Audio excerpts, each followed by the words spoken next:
A Amazônia está pedindo ajuda e o mundo inteiro se volta a esse chamado. A floresta amazônica abriga a maior biodiversidade do planeta. Por capturar e estocar grandes quantidades de dióxido de carbono, ajuda a equilibrar o clima global. E mesmo assim tem sido vítima de desmatamento desenfreado, invasões e exploração ilegal de terras indígenas. Preservar a Amazônia não é um trabalho apenas de quem vive na região. É um dever de todos. E o Estação Livre quer falar sobre isso. Está navegando aqui na Amazônia, né? Fazendo essa linha de Santarém a Manaus, Manaus e Santarém. A aldeia Saizal é uma aldeia indígena. Quem vive aqui são os indígenas de Mundurucus do Planalto, né, que estão resistindo aqui nessa aldeia. A gente tem um grupo de jovens, tem 30 pessoas, 30 jovens que participam do movimento indígena. A gente trabalha a nossa cultura. A Amazônia é uma floresta tropical pluvial, então ela é muito quente, porque ela está bem na linha do Equador, então ela recebe bastante incidência de luz solar. A gente tem pouco conhecimento, na verdade, da biodiversidade que tem ali, mas a gente sabe que é muita coisa. O pirarucu ele pode chegar até 3 metros de comprimento e pesar mais de 250 quilos. É o maior peixe de escamas de água doce do mundo. Guerreira do povo Chacriabá. Sou a primeira indígena deputada federal pelo estado de Minas Gerais. E nós chegamos nesse lugar não exatamente para ter poder. Poder já é a luta. É para assinar, não para assassinar direito.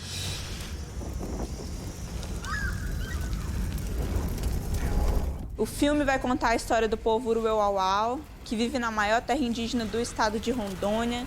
Lá que nascem os 17 principais rios que abastecem o estado.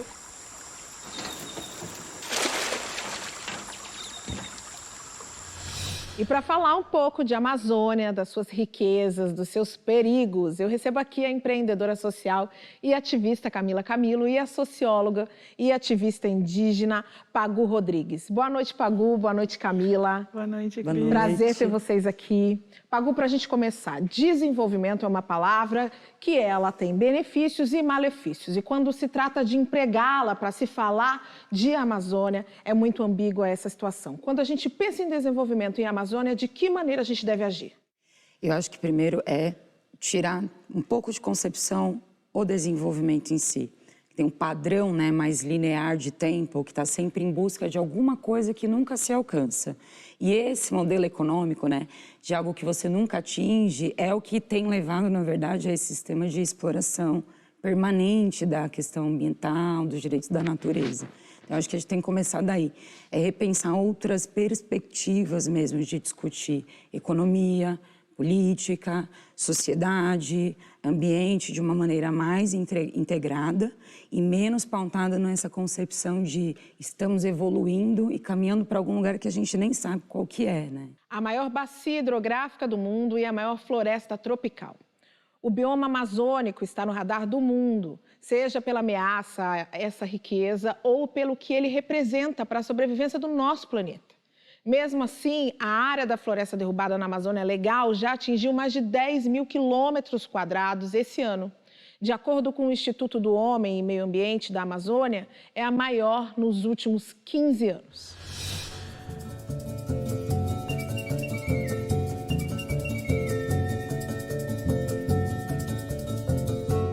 A Amazônia é uma floresta tropical pluvial, então ela é muito quente, porque ela está bem na linha do Equador, então ela recebe bastante incidência de luz solar, e ela é bastante úmida também, porque tem bastante biodiversidade ali, então aquilo tudo transpira, emite bastante vapor de água, mas também tem a umidade que vem do Oceano Atlântico, que contribui muito para essa umidade. A gente tem pouco conhecimento, na verdade, da biodiversidade que tem ali, mas a gente sabe que é muita coisa. Então não deu tempo ainda de catalogar tudo, o que é mais um motivo para preservar ela. Da última vez que eu vi no ICMBio, tava 40 milhões de espécies de animais, então isso é muita coisa, muito mamífero, muita ave. A gente tem aves assim muito exóticas, muito clássicas também.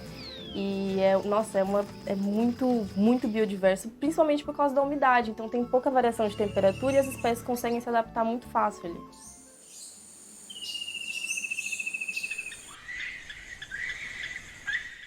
Bom, a gente teve muito desmatamento nos últimos 10 anos. 2021, teve o maior em 10 anos. Então, isso por si só já quebra todo o equilíbrio da floresta. Então, todo aquele tapete que a gente vê, ele é fechado porque ele tem que ser fechado. Porque ele mantém a umidade, que é o que tem a biodiversidade. Bom, o desmatamento ela é a retirada da cobertura vegetal, que a gente chama na biologia. Então, você tem várias técnicas de queimada, tem também através da própria derrubada mesmo, que retira essa cobertura vegetal e deixa a floresta mais vulnerável. E ela acontece aí por atividades ilegais e, às vezes, também um pouco incentivadas. O maior vilão da Amazônia, eu acredito que seja a impunidade, porque a gente tem muitas atividades ali, a gente tem atividade madeireira, a gente tem grilagem, tem a pecuária, a expansão da pecuária, a gente tem a falta de demarcação dos povos indígenas também. Eu acredito que se a gente tivesse uma fiscalização forte e um incentivo a práticas de sustentabilidade e preservação, a gente não teria esse tipo de atividade. A Amazônia ela realmente está numa encruzilhada e tudo pode ir embora junto com ela.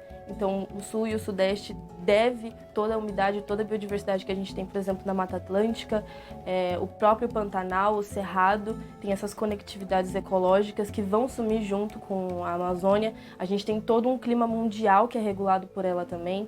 Então, tudo isso vai embora junto com ela.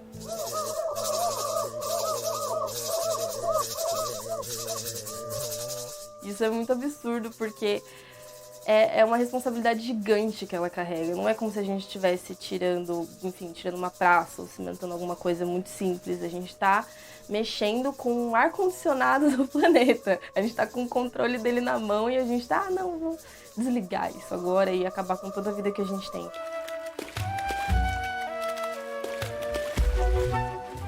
Eu espero que a gente entenda a Amazônia no futuro, mas eu espero da Amazônia no presente. Ela resiste porque ela é viva, ela resiste porque ela tem vida, ela não é uma floresta silenciosa, ela é vida.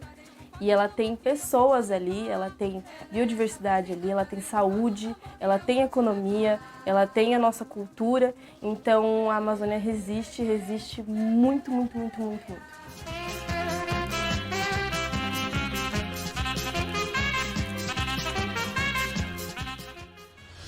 Camila, tem muitos especialistas que falam que a gente já está chegando num ponto de não retorno da destruição da Amazônia, né? O que uma pessoa que está aqui em São Paulo, Rio de Janeiro, muito longe, qual é a responsabilidade de um indivíduo na preservação da mata amazônica? Bom, a responsabilidade do indivíduo, primeiro de tudo, é denunciar e ter um novo comportamento de consumo. Eu acho que só mudando a forma como a gente consome e compra as coisas, a gente vai fazer com que quem é de fato responsável pelo avanço descabido do desmatamento pare de fazer isso.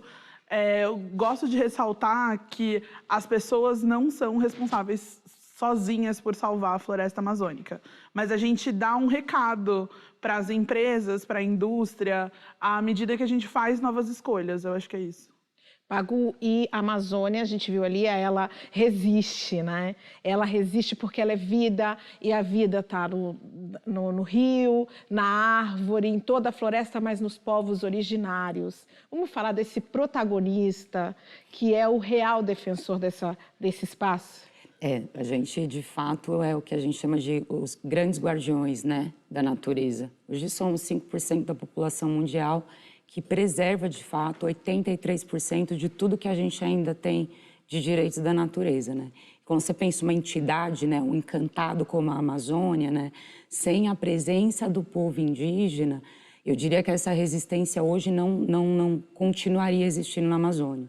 Porque a gente é mesmo ponta de lança hoje, né, contra esse modelo produtivo, contra esse modelo de consumo e contra esse modo de vida que separou, né, a vida humana da natureza, né? E essa distinção, essa separação é o que tem gerado esses níveis absurdos, né, de depredação, de exploração, de destruição. E ele ficou conhecido depois de um ato de coragem, uma imagem histórica captada pelo fotógrafo Ricardo Stucker, em Brasília. O Luan Borari vive na aldeia Caranã, do Baixo Tapajós, e ele é um dos líderes indígenas mais jovens do país. Os boraris habitam as margens dos rios Tapajós e Maró-Arapiuns. Nossa, como é difícil falar isso, mas é tão lindo. E fica, sabe aonde, gente? No oeste do Pará.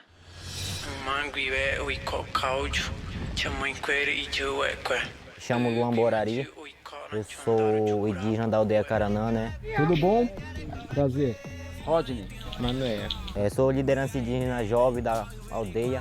Brasil, 1500 guivé marojo guero a orerentana queripe ojo capa doripota. Na verdade que foi a primeira família que chegou aqui nesse meio aqui, né? Era uma aldeia, mano. Onde tu via era a casa de palha, tudinho, mas como os anos vai mudando, né, ficou diferente. Agora já, você pode ver, já tem casa de telha e outras coisas. A gente tá aqui, existindo. A gente tem um grupo de jovens, tem 30 pessoas, 30 jovens que participam do movimento indígena. E a gente trabalha a nossa cultura, o conhecimento que eu tenho hoje, eu estou repassando para os jovens, né? Tipo, eu sei falar a língua Ingatu, que eu aprendi com minha avó. Wicaturete. Muito obrigado. Uranga Psica, seja bem-vindo à nossa aldeia Caranã. Sustenta aqui é a pesca, a caça.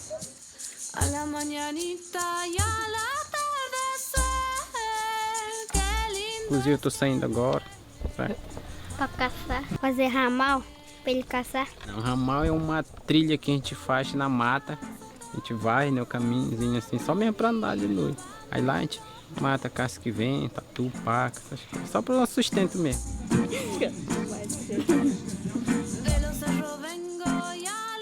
A floresta para mim significa tudo, mas tu sabe, tem várias pessoas que ela dá só para destruir a Amazônia, né? Terra meu corpo, água meu sangue, ar meu sopro, fogo meu espírito. Eu fui no ato de Brasília. O único daqui da aldeia que foi representado daqui da aldeia Caranã foi eu. Cerca de 6.000 indígenas participam de manifestações em Brasília contra o marco temporal, que coloca em xeque a demarcação de terras.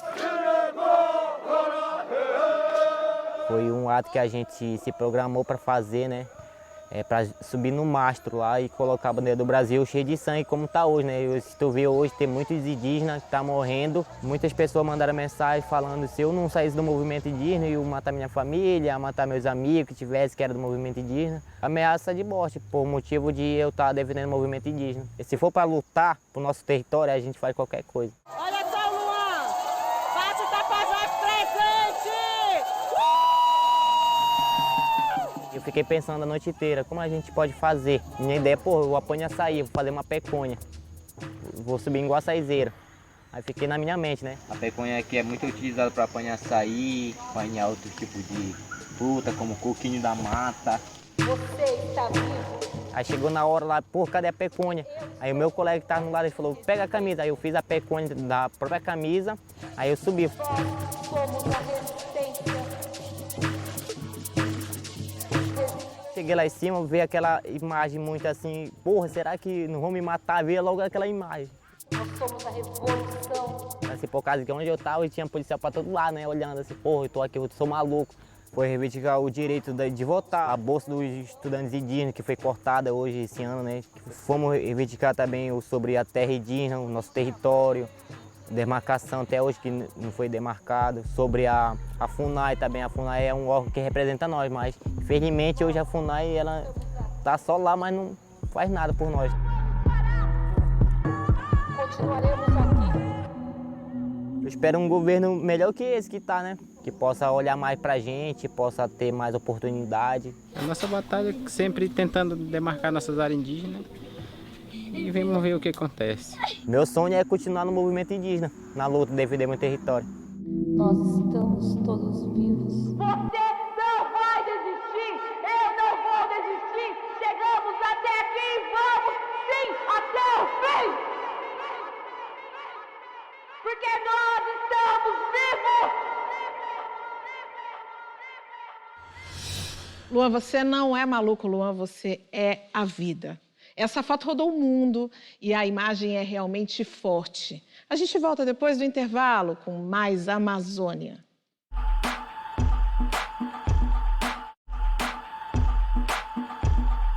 Amazônia é o tema do nosso Estação Livre de hoje. Aqui comigo Camila Camilo e Pagu Rodrigues. No Baixo Amazonas, a aldeia Açaizal pertence ao povo Munduruku e Apiacá do Planalto. Uma etnia com histórico de árdua luta contra os grandes produtores de soja que desmatam a região para aumentar a área de plantio. O nosso vídeo-repórter Rodney Sugita foi até lá para conhecer uma escola indígena e conversou com o cacique sobre as constantes ameaças que os aldeados enfrentam. Para sua segurança, pedimos que permaneçam sentados até que a via de Tarcísio seja apagada.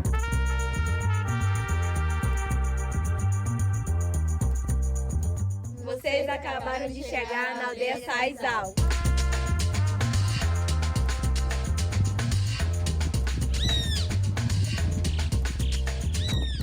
A aldeia Açaizal é uma aldeia indígena. Quem vive aqui são os indígenas de Mundurucus do Planalto, né, que estão resistindo aqui nessa aldeia, dentro de um grande território.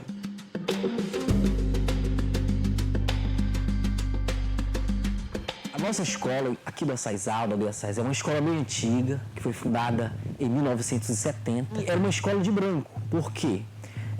O povo daqui da aldeia começou a se organizar e se autoafirmar indígena lá na década de 2000. Então, foi aí que se lutou, né, para que a escola pudesse ser reconhecida como uma escola indígena.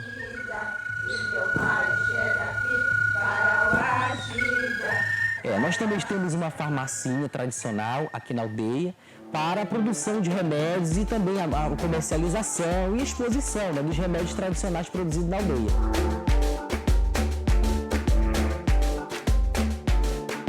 Esse aqui é a pomada milagrosa que nós faz aqui. Aqui tem o óleo de piquiá. Esse aqui também é extraído da fruta do piquiá. No caso de queimadura, vai chamado saratudo. Nós faz com casca de ipê. Abra o caminho dos passos, abra o caminho do olhar. Com a chegada do agronegócio aqui na nossa aldeia, muitos venderam as suas terras e foram para a cidade, para outros locais. O maior vilão de todos é o agronegócio através do plantio da soja, porque eles chegam aqui no nosso território e desmatam. Aquelas pessoas que chamam que nós somos preguiçosos, eles acham que trabalhar é só plantar soja. Num apagamento histórico, me perguntam como é que eu cheguei aqui. A escola tem esse papel hoje de formar esses cidadãos indígenas para que vão para a universidade e retornem para cá para nos ajudar também, né, dentro do movimento. Boa tarde, gente. Estamos aqui no programa Hortaliças. Eu sou a jornalista. Eu sou o câmera. Não perca o foco. Não. Onde é o foco?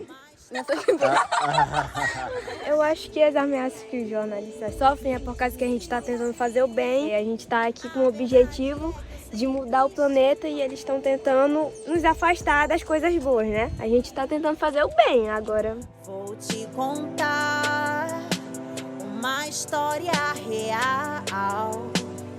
Um a um morrendo desde os navios de Cabral. Já temos outro grande desmatamento aqui no território, em área de sítio arqueológico, beira de igarapés, muita árvore derrubada, castanheiras, piqueazeiros, frutas nativas, né? Áreas de preservação permanente sendo destruídas, de reserva legal. Então aqui mais uma denúncia, né? Aqui dentro do território Munduruku do Planalto, na aldeia Açaizal. É mais um caso aqui de desrespeito na área de preservação permanente, aqui na beira do Igarapé Açaizal. Aliás, essa semana nós tivemos, juntamente com uma outra liderança, sofrendo graves ameaças aqui dentro do território Munduruku do Planalto. Eles nos agrediram verbalmente, chamando-nos de vagabundo. Eu quero te pegar dentro da minha propriedade, que tu vai ver o que eu vou fazer contigo. Tu é um safado, Paulo. Tu é um safado. Tu e esse aqui, ó. Dois safados. Dois safados, vocês dois. Tu é um bandido, tu é um vagabundo. Eu quero te pegar dentro do que é meu. Dentro do que é meu, eu quero te pegar. Não existe educação escolar indígena sem o território demarcado, sem a floresta preservada. Como é que eu vou dizer para os nossos filhos que eu sou professor, sou liderança?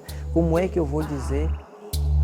Davi, como que é morar aqui na aldeia, Davi? É muito bom. Tomar banho no Igarapé, andar nas matas.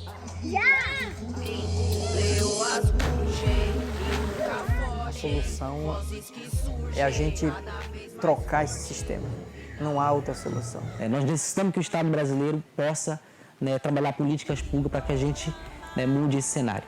Está difícil. O nosso sonho é o nosso território demarcado. Boa sorte, professor. Obrigado. Brasil,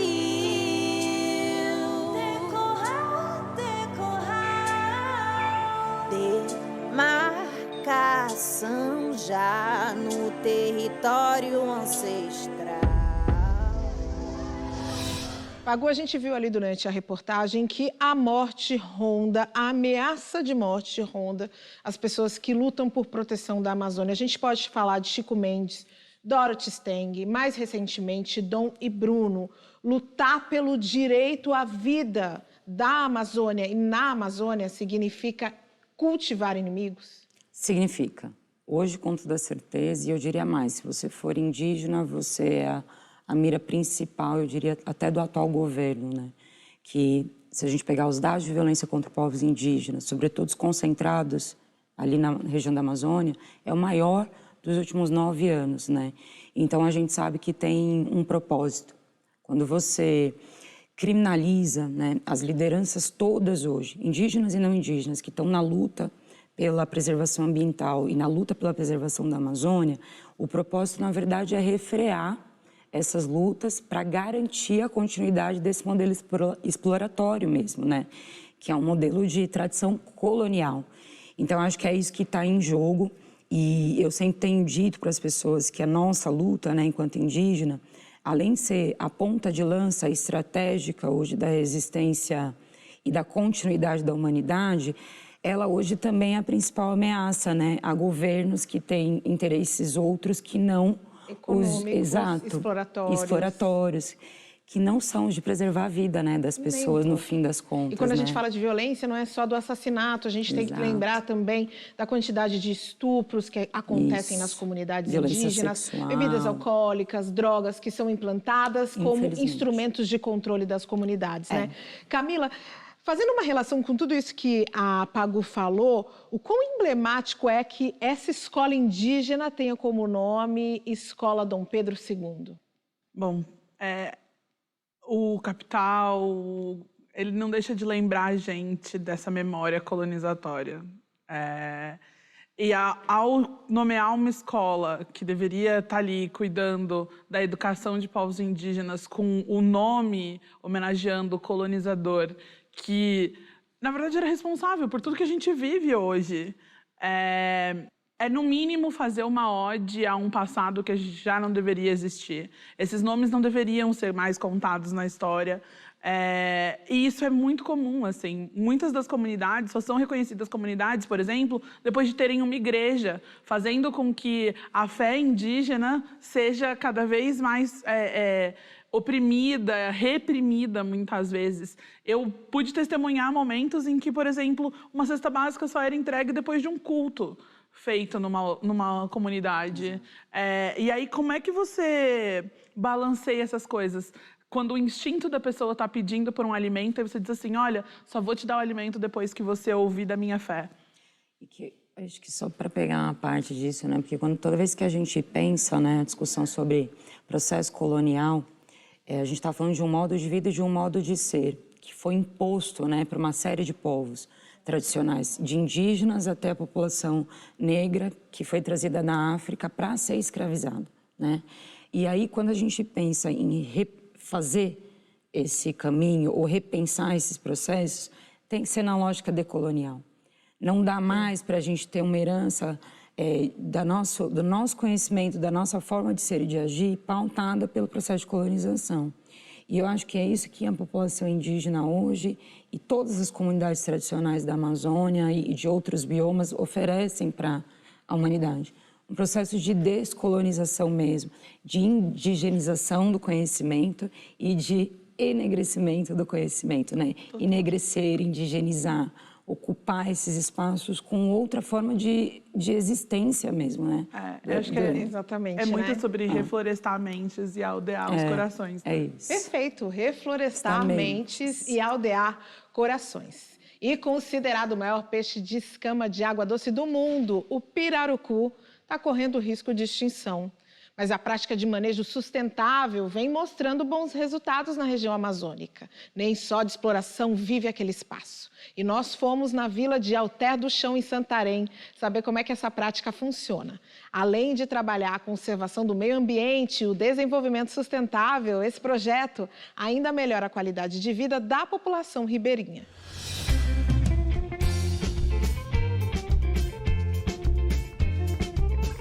O pirarucu ele pode chegar até 3 metros de comprimento e pesar mais de 250 quilos. É o maior peixe de escamas de água doce do mundo. Em muitos locais da Amazônia ele já não está com esse risco de extinção, como é o exemplo do Amazonas. Então, por conta desse esforço de manejo, que iniciou lá na década de 80, 90, essas comunidades de lá conseguiram, foram muito exitosas em recuperar essas populações deplecionadas. Mas em várias partes da Amazônia ele ainda corre o risco de extinção local, como é o caso aqui da região. Então a área de várzea aqui do baixo, que a gente chama Baixo Amazonas, são centenas de comunidades que tem aqui na região. E a gente já vem verificando, estudos também vem mostrando a extinção local desse peixe.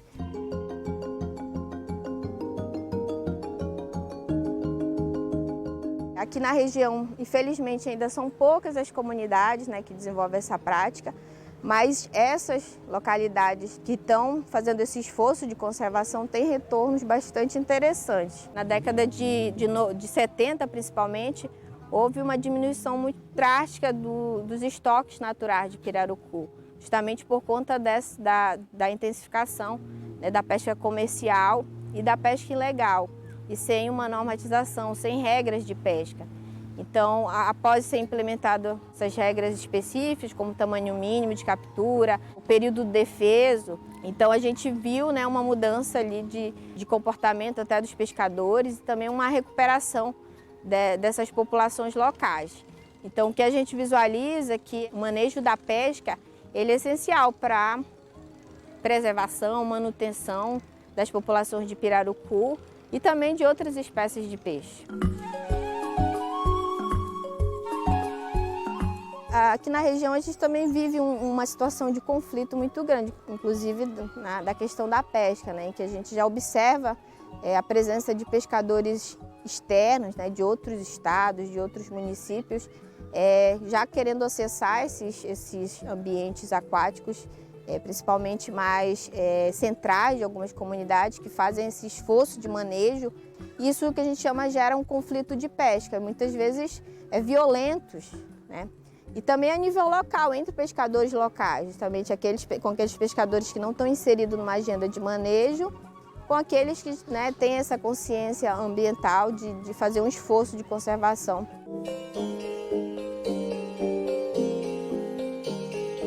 Um sonho meu como bióloga e como cidadã é que a população de várzea, e a importância também desse ecossistema, ele seja tratado como prioridade nas políticas públicas.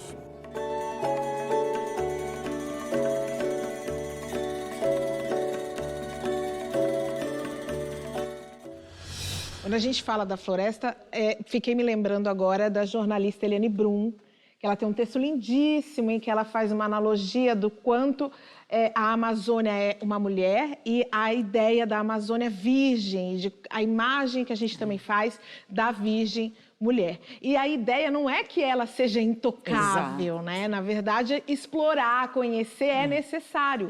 E o manejo é uma dessas maneiras, Pagu? Como é que funciona o manejo? Vamos falar um pouquinho mais disso? Nesse caso, quando a gente pensa comunidades ribeirinhas e os povos ali que realmente cuidam da floresta, nós estamos pensando em práticas sustentáveis, de adentrar, vamos dizer assim, a natureza de uma forma econômica, que eu acho que é sobre isso que fala, E que tem muito a ver também com o conhecimento tradicional dos povos indígenas, que é como que a gente tira da natureza o que a gente precisa para a nossa sobrevivência, sem explorar de maneira, vamos dizer, lucrativa e predatória.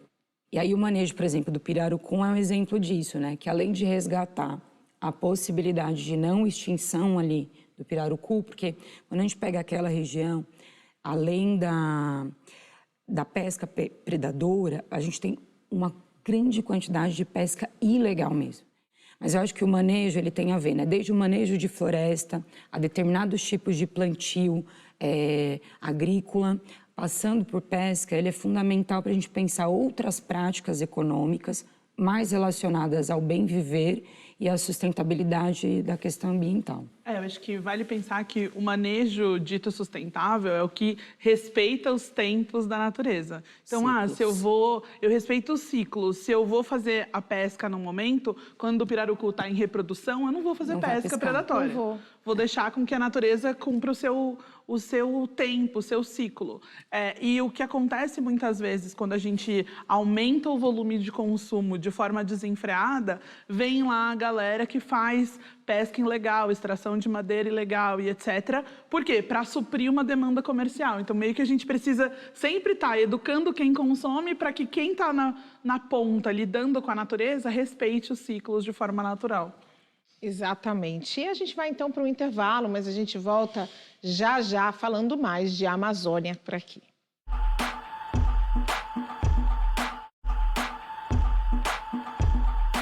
Nessas eleições, 5 deputados indígenas se elegeram para a Câmara Federal. Ainda que muito pouco, o número é o maior da nossa história. E 2 mulheres estão além nessa conquista. Sônia Guajajara e Célia Chacriabá formam a bancada do COCAR, a iniciativa da Articulação dos Povos Indígenas do Brasil. Reuniu 30 candidaturas para poder lutar em defesa dos povos originários. Guerreira do povo Chacriabá, Sou Célia Chacriabá, do povo Chacriabá, região sudeste do Brasil, sou do bioma Cerrado, sou cofundadora da Articulação Nacional das Mulheres Indígenas, sou mestra em Desenvolvimento Sustentável, doutoranda em Antropologia e agora, atualmente, sou a primeira indígena deputada federal pelo estado de Minas Gerais. E nós chegamos nesse lugar não exatamente para ter poder, poder já é a luta, é para assinar, não para assassinar direito. Porque poder para nós não é somente poder executivo, legislativo e judiciário. A luta é o 4º poder. E a luta pode ser o primeiro poder.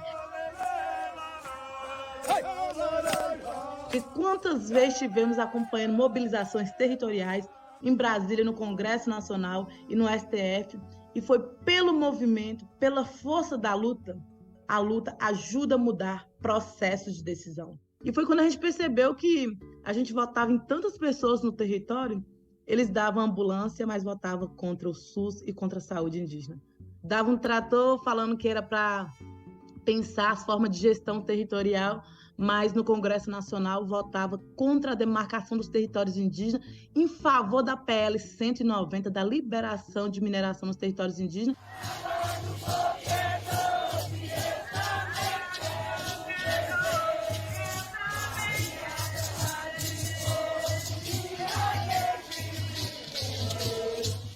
A mineração está empurrando os territórios. A monocultura de eucalipto está empurrando o território.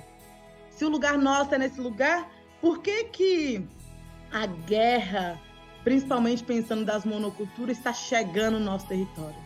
Se o nosso lugar é no território, mas não temos paz nesse território. Então é chegada a hora sim que nós estamos preparados para reflorestar, para indigenizar e para mulherizar essa política.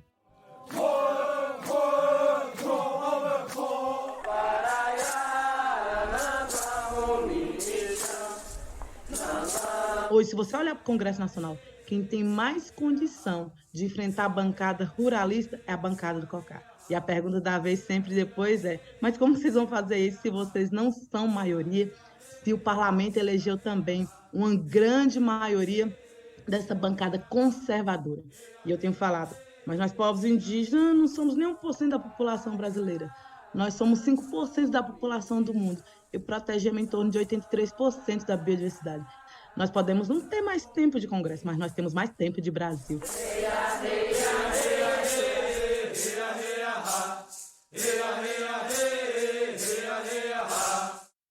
E vocês sabiam que 70% das crianças Yanomami estão com a vida condenada porque está contaminada por mercúrio? Você sabia que hoje existe mais de 185 lideranças indígenas que foram assassinadas somente em 2020 pelos conflitos fundiários? Vamos encontrar esse parlamentar e queremos dialogar com ele e fazer exatamente essas perguntas. Mas o importante é que ainda dá tempo, nós somos a última geração que podemos fazer alguma coisa para barrar a crise climática. Estaremos unificadas aos interesses da bancada pela terra, a bancada pelo meio ambiente e a bancada da vida. Somos mulheres terra, nós somos mulheres semente. Não existe Brasil, não existirá Brasil sem a presença das mulheres indígenas. Pagu, nessas últimas eleições, 183 candidatos se autodeclararam indígenas.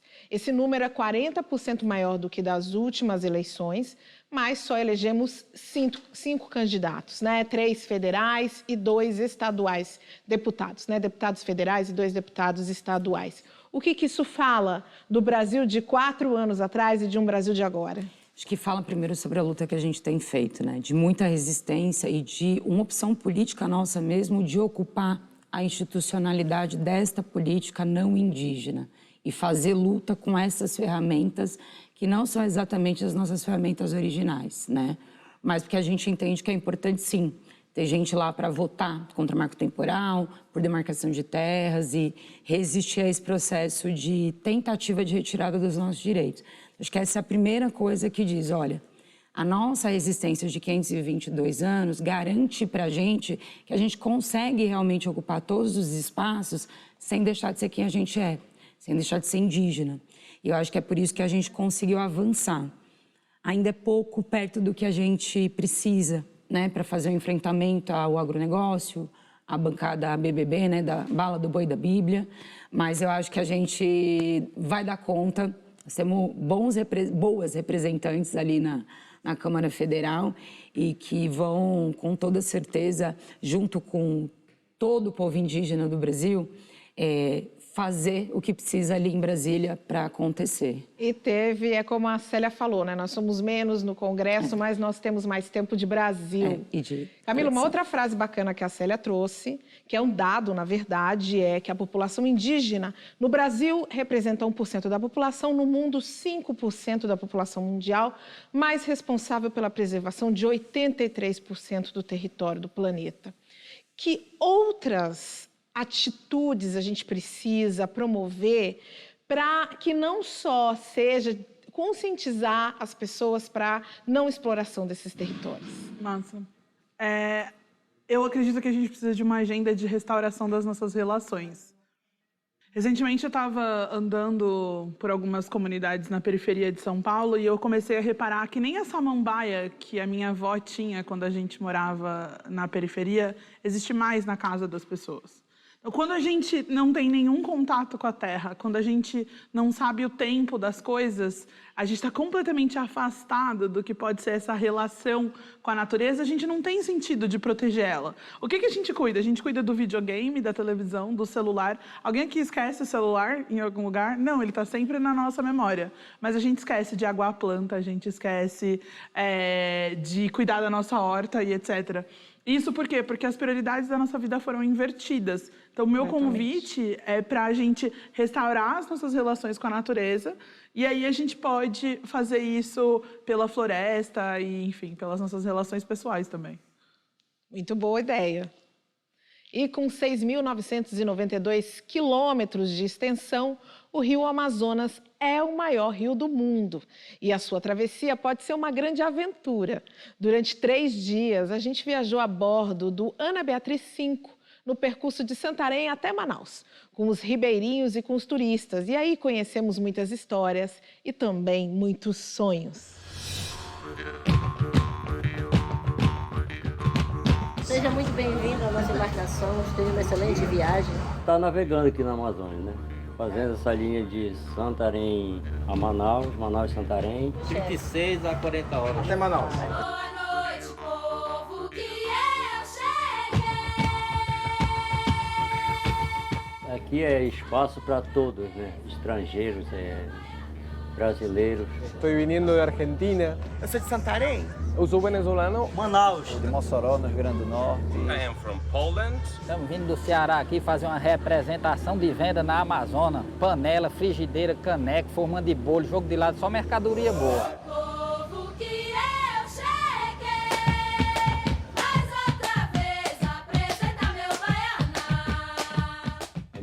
1.400 passageiros, o total da nossa embarcação. Conte sua história. Estoy realizando este viaje. La idea es encontrarme con mi hijo porque él se compró un bote y piensa hacer la bajada del Amazonas en bote, que hace 5 años que no veo a mi hijo. Muy contento de poder hacer esto. Estamos aquí disputando una vaina de DJ. Muchas gracias, Nata Efectiva, porque venimos bem. Trabalho na área da urgência e da emergência como enfermeiro. Teve mês de chegar a quase 400 horas ao mês de trabalho e mais da metade disso só diretamente com Covid.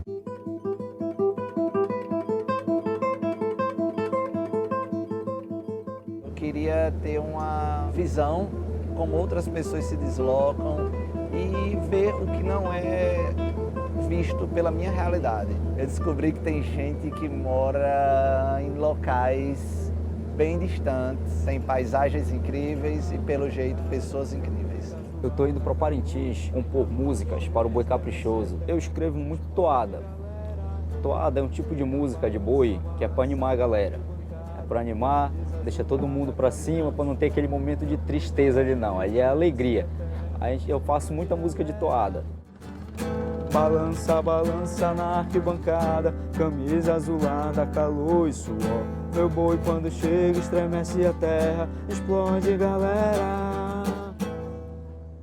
Eu me chamo Diego Torrealba, eu sou soldado da Legião Estrangeira Francesa. Eu vou a Venezuela e a luta contra o ouro ilegal na selva amazônica da Guiana Francesa.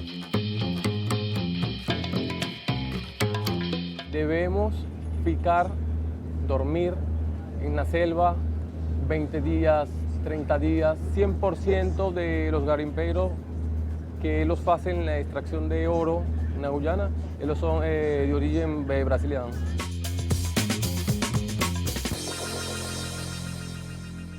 Sou Latifa Furacão, eu viajo bastante para a região de Garimpos para me cantar. Eu faço show em região de Garimpo.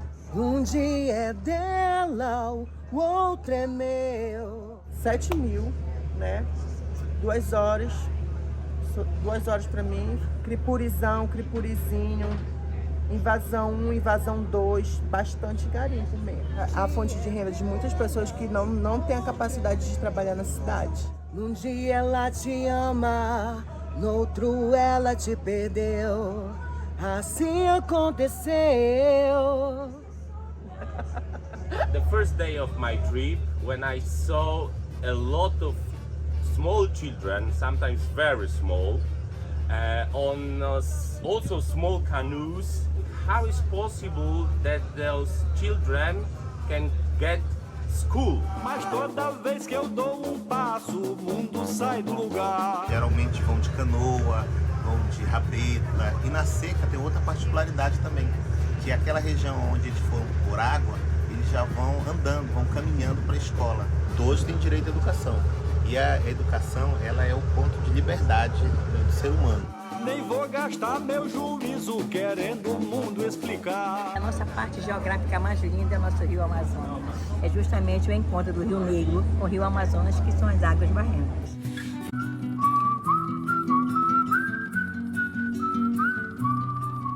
A Amazônia resiste. Viva a Amazônia! Nosso povo há de lutar para que ela resista. A Amazônia resiste, sempre vai resistir. Preservar sempre. Menos ódio, mais amor. Ela é nossa. Vamos lutar por ela. Bye! Bye bye! Bye bye! See you! Bye. Bienvenido en Polonia! Flor das águas, aonde vens, para onde vas? Vou fazer a minha limpeza, o coração está em paz. Viagem bacana essa do Rodney Sugita, hein? Olha, ainda não terminou não. Depois do intervalo a gente vai falar de cinema e ativismo.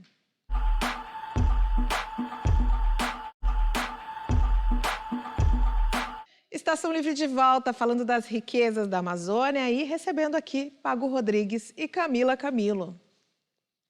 O povo Uru Euauau vivia isolado na Amazônia até 1981, quando o governo brasileiro estabeleceu o primeiro contato. Atualmente, eles são em menos de 200 pessoas que vivem em Rondônia e lutam contra o garimpo, pela preservação da Amazônia e da própria etnia. O filme O Território retrata essa história de resistência, com parte das cenas que foram filmadas pelos próprios indígenas.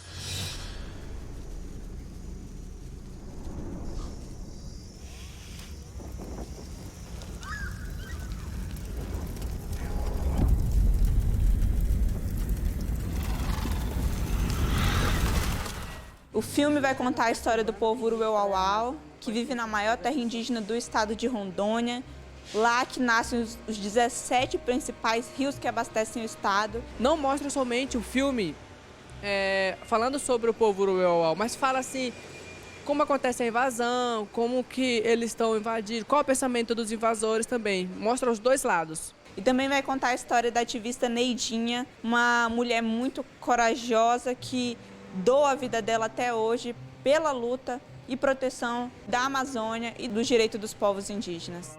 Mas nesse pouco tempo eu vou perturbar muita gente, ó. Tá louco, coitado deles. Se eu viver mais 20 anos, é 20 anos perturbando quem destrói a Amazônia, pode ter certeza absoluta. O filme traz a realidade do que a gente vive na Amazônia, mas infelizmente uma realidade é que as pessoas de fora dela não sabem o que significa Amazônia. Hoje a Amazônia e as florestas são a casa do povo brasileiro e também o protegimento e o coração do mundo. A Amazônia é o que a gente é. Para os povos indígenas, nós somos a floresta. Porque é a floresta que alimenta a gente, a floresta que dá água para a gente beber, é a floresta que protege a gente, que dá casa para a gente. É através dela que a gente consegue exercer a nossa espiritualidade. Então a Amazônia é vida, principalmente nesse momento tão importante que a gente vem vivendo da crise climática. Hoje a gente sabe que a Amazônia é essencial para o equilíbrio climático do planeta. E perder a Amazônia significa condenar o nosso futuro. Ela é, para mim, no meu ponto de vista, o coração, não do Brasil, mas sim do planeta em geral. Hoje no Brasil a gente está passando os piores momentos para os povos indígenas. A gente teve o enfraquecimento das nossas leis ambientais, o enfraquecimento dos nossos órgãos de proteção. A gente tem ativistas sendo assassinados. E a gente indígena somos mais vulneráveis a qualquer ataque, principalmente dos garimpeiros, dos invasores. E também a gente está na linha de frente protegendo as florestas. O Brasil é um dos países mais perigosos para ativistas de direitos humanos no mundo. Por esse governo que vem incentivando as invasões, alguns parentes eles decidiram que eu precisaria ser presidente agora.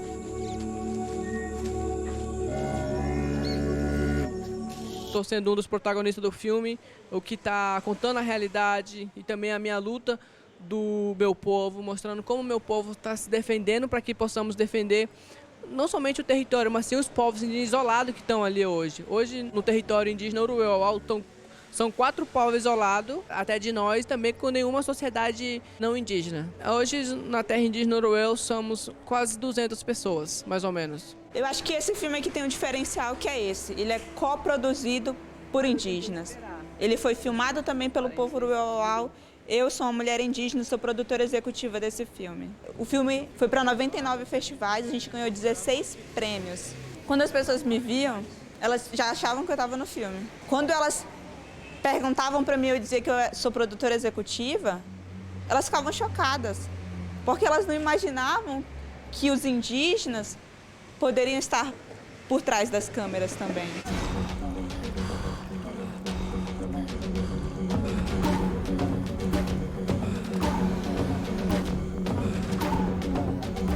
Esse filme não é importante só pra gente, mas ele enriquece o próprio cinema, que traz esse um outro olhar, uma outra narrativa. Senão a gente vai estar sempre contando a mesma história, a história do olhar do colonizador. A gente ainda continua falando que foi descobrimento, quando na verdade esse país foi invadido. A gente ensina para nossas crianças essa história ainda. Eu digo que a gente nunca vai ter soluções diferentes enquanto a gente estiver as mesmas pessoas decidindo. A Associação do Rio Bonito diz que querem sua terra. Mas, no meu ponto de vista, eu acho que eles querem mais do que a terra. Eles querem acabar com o povo indígena, acabar com os isolados. A gente não vai permitir que aconteça, não. O território parece fazer um resumo, né, de tudo aquilo que a gente conversou aqui no programa hoje. Quem não viu nos cinemas pode procurar no streaming. Ele já está em cartaz na plataforma Natigel. Meninas, a gente vem chegando agora nos momentos finais do nosso programa e eu quero saber de vocês. A gente consegue citar aqui soluções? Não queremos acreditar nesse ponto zero, de que a gente vai chegar nesse ponto zero de não reversão da Amazônia. Como é que a gente pensa soluções, Camila? Bom, nos próximos dias vai começar a Conferência das Partes das Nações Unidas que debate clima. A Amazônia é um dos assuntos principais. Eu vejo 3 caminhos fortes para soluções. Primeiro, a gente precisa de investimentos, assim, altos investimentos em adaptação. A gente precisa ajudar as pessoas que vivem nos territórios amazônicos a lidarem com as mudanças do clima.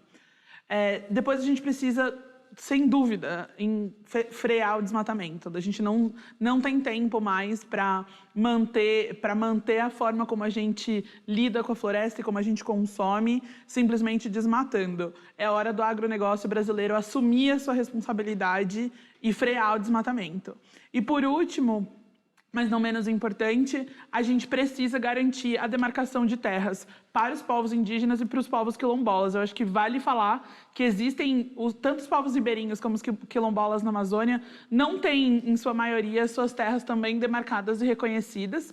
E, assim, são mais de 2 mil povos, são mais de 2 mil quilombos só na região da Amazônia Legal. Então, é importante a gente reconhecer essas pessoas. A Eliane Brum cunhou um termo que são povos floresta. A gente precisa cada vez mais se apropriar disso. Se nós somos povos floresta, a gente mantém a floresta. Eu acho que é isso. Pagu, de que maneira que a gente pode complementar a Camila? Bom, eu vou reafirmar a demarcação de terras indígenas, que eu acho que não só na Amazônia, no Brasil inteiro, porque a gente tem que pensar que a integração da Amazônia ela se dá também em relação a outros biomas que a gente tem no Brasil, que são ocupados e preservados por outros tantos povos indígenas. Acho que essa é uma questão. Repensar o modelo fundiário brasileiro, né? Que passa pela demarcação, passa por reforma agrária e passa pela redistribuição de terras nesse país. Né? Não dá para continuar mantendo 50% das terras produtivas na mão de 3% da população brasileira, que é o grande latifúndio. Né? Repensar o modelo energético. Repensar um modelo produtivo que a gente vive hoje com base numa transição ecológica mesmo, que inclua tudo que é chamado de minoria social. E, na verdade, são as grandes maiorias sociais, né? Mas são minorias representadas politicamente, eu acho que é isso. Então, eu acho que essas são soluções mais radicalizadas e estruturantes da perspectiva de a gente não tem condições mais de ter um modelo econômico pautado pela exploração, pelo extrativismo e pela produção do lucro. E eu acho que a lógica, né, que a gente fala do bem viver indígena é o grande mote dessa rediscussão produtiva. E eu acho que são várias outras possibilidades. A gente não tem mais como mitigar, mas a gente tem como ajudar as pessoas a pensar processos de adaptação. E nós indígenas mesmo, né? Porque a gente já está há 522 anos se adaptando a toda uma lógica que não é a nossa, né? E aí, o quanto a gente consegue contribuir para essa adaptação climática, ambiental, que atinge, sobretudo, né, as pessoas que mais precisam. Povo trabalhador, mulheres, população negra, população indígena, povos da floresta, comunidades tradicionais várias, quilombolas, e que não tem uma exata perspectiva ou percepção de como que pode contribuir territorialmente para essa virada de chave. Porque é sobre território, né? Obrigada, meninas. Quero agradecer a vocês, Camila, Pagu, essa discussão riquíssima que nós tivemos aqui. Esse foi um programa lindo em que a gente pôde fazer uma denúncia com relação às explorações, mas também trazer à tona possibilidades para que a gente tenha um ambiente de tranquilidade e de Amazônia legal e viva. E é isso aí, gente. A Amazônia é nossa. E a gente precisa dela, portanto, preservar é a única saída. Não temos outra. Acompanhe as nossas redes sociais para você rever tudo que a gente mostra por aqui toda semana. E eu volto semana que vem. Tchau! Algum mundo por vir, por um futuro melhor. Ou oxalá, algum futuro por eles, por nós, por todo mundo. Que nessa barca junto todo mundo tá. Demarcação já, demarcação já.